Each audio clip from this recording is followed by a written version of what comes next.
Hey there, I'm Mayor Heeb. Welcome back to City Skylines 2. We are building a realistic metropolis on the River Delta map, a heavily modified version of the River Delta map. So last episode we finished building our road layout and doing all our terraforming. Now we're ready to get started zoning and plopping things down. Now, as you can see, we have quite a lot of infrastructure and even some basic city service buildings, but we don't have a single resident or business in the city yet. So we are currently absolutely burning through our city coffers. Now I'm using unlock all, so I have access to all the signature buildings, and I do intend to place them pretty much right out the gate. And a lot of those have bonuses related to industry efficiency or the efficiency of different zoning types, as well as reducing import and export costs and things like that. So hopefully that should help stem the bleeding early on. But there is a good chance we'll have to take out a loan and sort of be in a mad rush to turn things cash flow positive before that interest comes to bite us in the ass. Now, because we don't have access to ploppable Rico or anything of the sort, we are sort of going to be constrained by the city's demands, and it'll probably take a little bit to stabilize. So in this episode, we probably will be zoning a little more sporadically and all over the place just until that initial wave of residents and businesses move in and things sort of solidify. And then in the following episodes, we can start focusing on one area at a time and really trying to flesh them out and make them as detailed as we can. Now, unfortunately, at the time of recording the gameplay, Shadowplay was not recording my microphone correctly. So all the commentary is added in post. So we're gonna time lapse a lot of the building, and then I'm gonna chime in with narration and commentary whenever it's relevant and to sort of explain what's going on, what I'm doing, what the plan is. So without further ado, let's get started, and please feel free to use the chapters down in the bio to skip ahead to different parts of the video. So I'm gonna start by plopping down all of these signature buildings, and we're gonna start down here in Glass Harbour, which is the high density residential, luxury condo district. As well as, trendy shops and a little bit of tourism stuff maybe. So this is gonna be where all the rich people live and hang out, and all the picturesque, what's featured in The Economist, why you should live here, blah, blah, blah, all that garbage. So we're gonna start with the residential signature buildings, and I don't want the tallest buildings directly on the waterfront street. I kind of want to offset them a bit so there's a bit of a cascade down from these super tall buildings down to the waterfront. And then this main boulevard, I want to have shops and mixed use as well. And then eventually we'll probably actually do up the waterfront with like a key. And then we can have sort of park space along there. And then that goes up to the boulevard. And then the boulevard is lined with like mixed use shops or medium height residential buildings, and then these super tall residential buildings are offset by a block or two because they're tall enough to still have a great view of the ocean,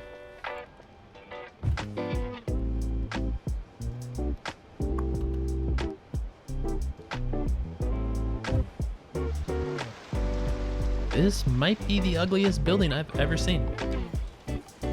I don't see anywhere I like it just yet. I think I'm just gonna not use it yet, and then later as we kind of build out the waterfront more, I think that's when we might be able to organize a spot for it. For now, I'm just gonna not use this building.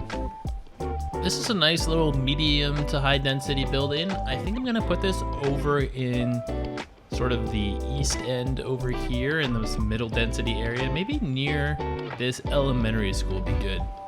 Yeah, let's do that. I like that. All right, now this one we're gonna put about a block off the main boulevard, and I think I want it on the other side of the bend from that other super tall residential that we've got. Now this is in the European category, but I'm getting New York vibe. Like this building looks to me like it's based off of 157 from New York City. If I have any European viewers or just like global skyscraper enthusiasts who know what building from Europe this is modeled after, let me know in the comments. Now, in addition to offsetting these by about a block from the main waterfront boulevard, I also kind of want to have about a block in between each of these super tall signature buildings, just so that they're a little bit more visually distinct from one another. And I would say we're starting to have the makings of a pretty nice skyline here.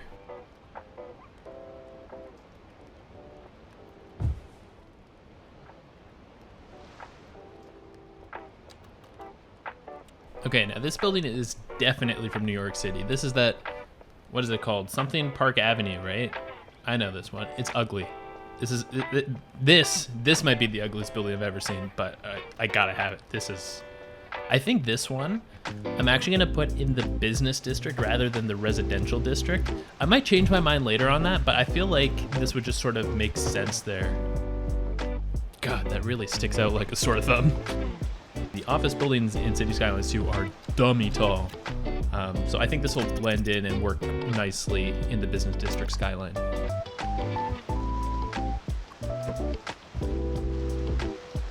I took a quick break from building here just to set up my outside connection train lines for both cargo and passenger before I forget, because I'm not used to having to do that. And that is something I've forgotten to do on my other cities. I also wanted access to more than one outside rail connection, so I went ahead and made this switch back to get a more realistic grade and allow my rail network to connect to the other outside connections. Now, here in the business district, I have this area with these like wide roundabouts, and it kind of breaks away from the city block pattern along the waterfront. I wanted kind of more tourist attraction looking buildings, more unique buildings, things that look like, you know, expo centers or, you know, various things that people would gather for and kind of be considered attractions on the waterfront. So I unpaused here and noticed the population was not going up and kind of panicked. So I just started zoning in tons and tons and tons of low density just to get us started, because I did not want to just immediately go into the negatives. And I'm not totally sure if I needed to. So apparently the way it works in City Skylines 2, the population doesn't go up as soon as someone spawns in from an outside connection, which is how it works in City Skylines 1. The population doesn't go up until they actually arrive at their home. So I'm not sure if I needed to do this, but it's what I did. And then I'm just placing down some of the commercial and industrial signature buildings, as well as zoning some industrial and commercial, just to meet that initial little wave of demand and get us over the starting hurdle.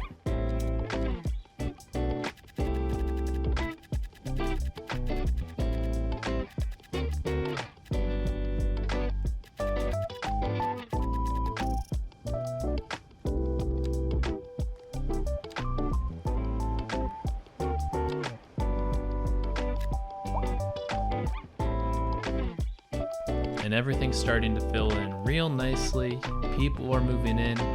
Everything is going great. Now, one potential problem we have on our hands is that there's no demand for office space, and all of those high density residential buildings are likely only going to be used by office workers. So it's going to be a little bit of a waiting game, waiting for all the demand to catch up, waiting for us to get college educated workers who want to work in offices and all that.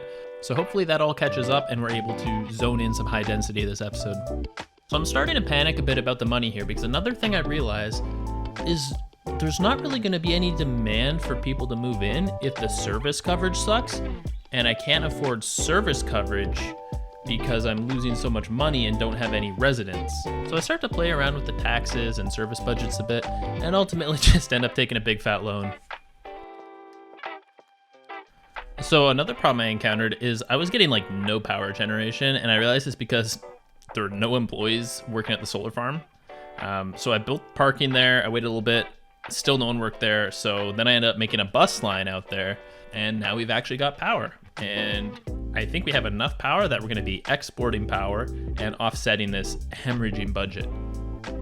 So here I'm making some specialized industries. So first up, I decided to dig a quarry. So this is taking some inspiration from a post I saw on the City Skylines subreddit, and I loved it. So just digging down level by level, each level you get a little bit deeper, and then you leave some room along the sides, and then afterwards you just kind of slope up the sides so you have your road down to the building in the lowest level, and then you wind up each of the edges until you get up to the top. I didn't go down very far in this one because I just didn't really have the patience at the time. I might go back and make a deeper quarry, but this will do the trick for now. Making a forest industry here as well, because one of those specialty buildings I placed down by the harbor needs timber, so build a forest. And just like with the solar farm, no one was working here, so I had to build a bus line out here.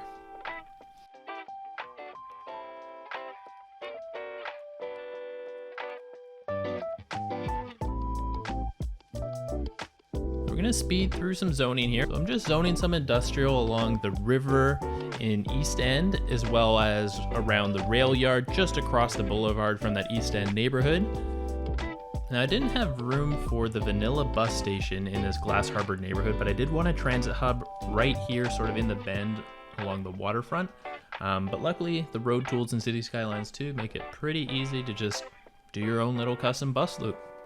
And this East End and Midtown area, I want to be medium density with lots of these row houses. And what I like to do generally, instead of zoning a whole block for row houses, I like to leave 3 or 4 tiles on the edge and then put either a medium density building or a mixed use building on the corner, or sometimes just a low density commercial building or something like that. But I also really like this design of having busy corners. I don't know, that's what I like. I like it when at intersections there's a lot and then the street is a bit quieter in these sort of residential focused neighborhoods, especially around the schools. I'm gonna shut my yap for a few minutes while I zone this in.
So this is where I ran into a bit of trouble. So it turns out that when you build a bunch of artificial land and build on a bunch of floodplains, you end up with floods and uncontrolled water flow.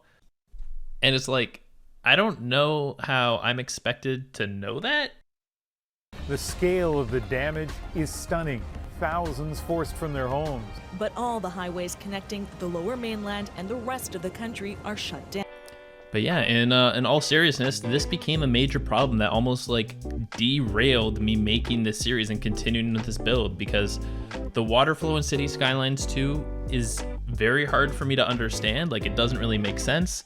So it's very strange. Like, if you try to carve out a deeper reservoir for it or something like that, that doesn't create more space for the water to go. The body of water will immediately, like instantaneously, increase in volume to match the amount of space you created for it.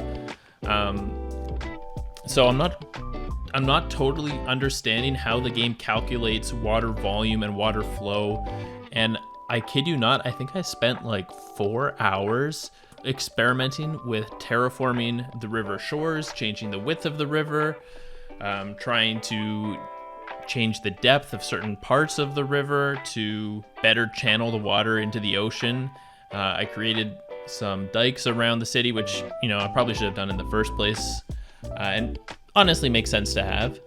Like, at one point, I completely blocked off the source of the river, and yet the amount of water flowing downstream did not change at all.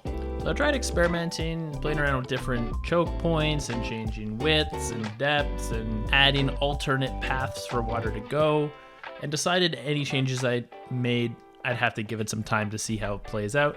So I went back to building and just kind of hoped that this wouldn't be a problem.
right, that's looking good. What could possibly go wrong?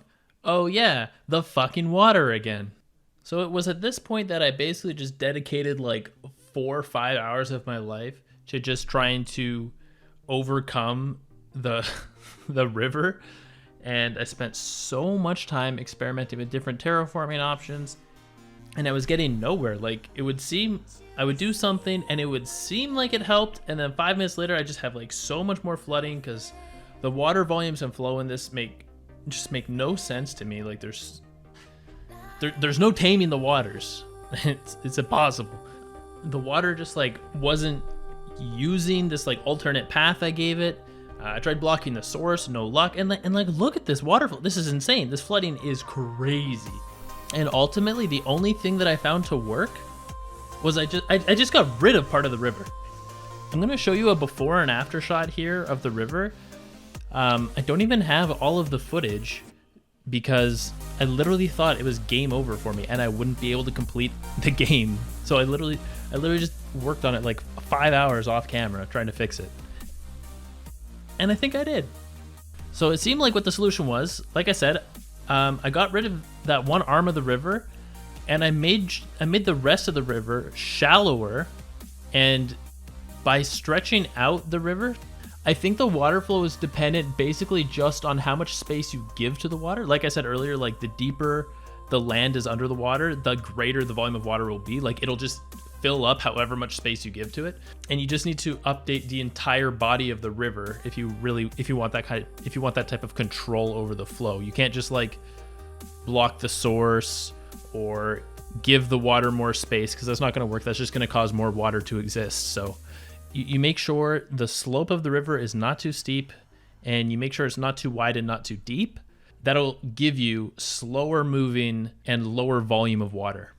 Now, we were missing the footage where I actually removed that arm of the river, and as mayor, I accept no responsibility, and let's just blame one of the city council members who's from an opposing party. Let's finish off the beginning of the city. So we're going to zone in a bit more, add some more services, and add our first subway line now that we've eliminated the flooding, mostly.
Okay, so we've got a solid foundation there. I've let the timer run for a little bit, placed a couple of landmarks, and then built up my inner harbor a little bit.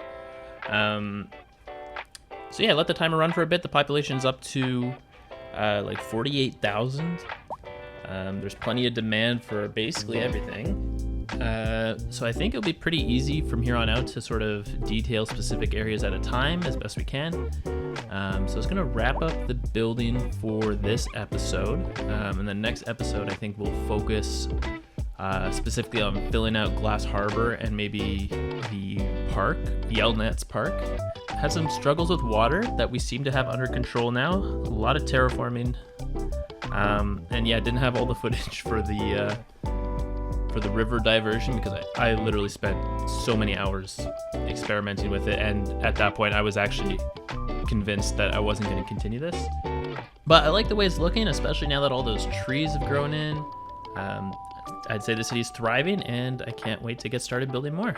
So hopefully you enjoyed this one, and hopefully I will see you in episode 3 where we start to detail Glass Harbor, our luxury residential district. I think we'll also do a little bit of the transportation management and flesh out some public transit lines, add some parking, and see how that shakes out.